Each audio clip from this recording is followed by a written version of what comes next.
অনেকদিন সেভাবে আলোচনায় নেই তারা জুটি হিসেবে, তবে ভিন্ন ভিন্নভাবে আলোচনায় নানাভাবেই রয়েছেন। পরিমণি খুব একটা আলোচনাতে না থাকলেও শরীফুল রাজ আলোচনাতে থেকেছেন।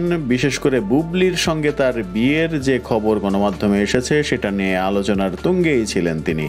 এবার সেই প্রাক্তন স্বামী শরীফুল রাজকে টোকাই বলে সম্বোধন করলেন পরিমণি এবং সেই সম্বোধনে আবারও আলোচনায় আসলেন।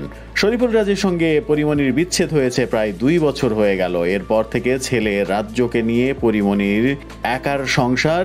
এদিকে বিচ্ছেদের পর থেকে তাদের দুজনের মুখ দেখা দেখে এবং যোগাযোগ বন্ধ ছিল। সম্প্রতি পরিমণির বাসায় গিয়েছিলেন শরীফুল রাজ, বিষয়টি গণমাধ্যমে স্বীকারও করেছেন পরিমণি। গত কয়েকদিন ধরে খবর চাউর হয়েছিল পরীর বাসায় রাজ গিয়েছেন, এমনকি এ সময় পরীর হাতের রান্নাও তিনি খেয়েছেন এমন খবরও এসেছিল গণমাধ্যমে। বিষয়টি নিয়ে পরিমণি মিডিয়ায় কোনো মন্তব্য না করলেও ফেসবুকে স্ট্যাটাস দিয়েছিলেন, সেই স্ট্যাটাস ভিন্ন কিছুর ইঙ্গিতই দিয়েছিল। আবার পরিমণি আজ ফেসবুকে নতুন করে পোস্ট দিয়েছেন, সেখানে লিখেছেন, যাকে আমার বাসার দারোয়ানি গেটে অ্যালাউ করবে না সে স্বপ্নে আমার রান্না খায়।